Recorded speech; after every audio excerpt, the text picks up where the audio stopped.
സ്കൂളിൽ പഠിച്ചിരുന്ന കാലം മുതലേ സ്വന്തം പേരിനെ വെറുത്ത് ജീവിച്ചിരുന്ന ഒരാളാണ് ഞാൻ. അന്നൊക്കെ ആരെയും എന്നോട് പേര് ചോദിച്ചാലും ഞാൻ പറയും ദേവൂന്ന്. അപ്പൊ വരും സൈഡിൽ നിന്ന് അച്ഛനമ്മയും നല്ല പേര് പറയും മോളെ. ഏതായി നല്ല പേര്?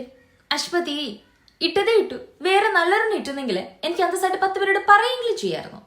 അന്നൊക്കെ സ്കൂളിൽ ചിലരോട് പേര് പറയുമ്പോൾ ഞാൻ സ്ഥിരം കേട്ടുന്നൊരു ചോദ്യമുണ്ട്, ഏതാ FBയിൽ അശ്വതി അച്ചു ആണോ? ആ ചോദ്യം ചോദിച്ച് അവന്മാരൊട്ടും മടുക്കത്തുമില്ല എന്നത് കേൾക്കുമ്പോൾ ഞങ്ങൾക്ക് വരുന്നൊരു ചൊറിച്ചിലുണ്ട്. എന്തിനേറെ പറയുന്നു, ഈ ഇടയ്ക്ക് ഞാൻ ഇൻസ്റ്റഗ്രാം സ്ക്രോൾ ചെയ്തിരുന്ന സമയത്ത് ഒരു അക്കൗണ്ടിന്റെ ശ്രദ്ധയിൽപ്പെട്ടു. അക്കൗണ്ടാണ്, പേര് അശ്വതി അച്ചു. ഈ കാലത്ത് ഞങ്ങൾക്കൊരു മോചനം ഇല്ല guys. I don't know what's wrong with this name. ഇനി ഇത് ഭയങ്കര കോമൺ ആയതുകൊണ്ടാണോ? ഞാൻ സ്കൂളിൽ പഠിച്ചിരുന്നപ്പോഴും എന്റെ ക്ലാസ്സിൽ 4-5 അശ്വതിമാരുണ്ടായിരുന്നേ.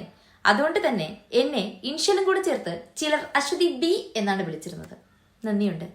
അല്ല, എന്റെ അച്ഛനമ്മയ്ക്കും വേറെ ഒരു പേര് കിട്ടാഞ്ഞിട്ടാണോ എനിക്ക് ഈ പേരിട്ടത്? കാരണം അല്ലെങ്കിൽ എന്തെങ്കിലും ഒരു ബന്ധം വേണം. എന്റെ അച്ഛന്റെ പേര് ഗോപകുമാർ, അമ്മയുടെ പേര് ബിന്ദുലേഖ, ചേച്ചിയുടെ പേര് ഗോപിക. ഇതിൽ അശ്വതി എവിടെ ഗൈസ്? എന്ത് ബന്ധാണുള്ളത്?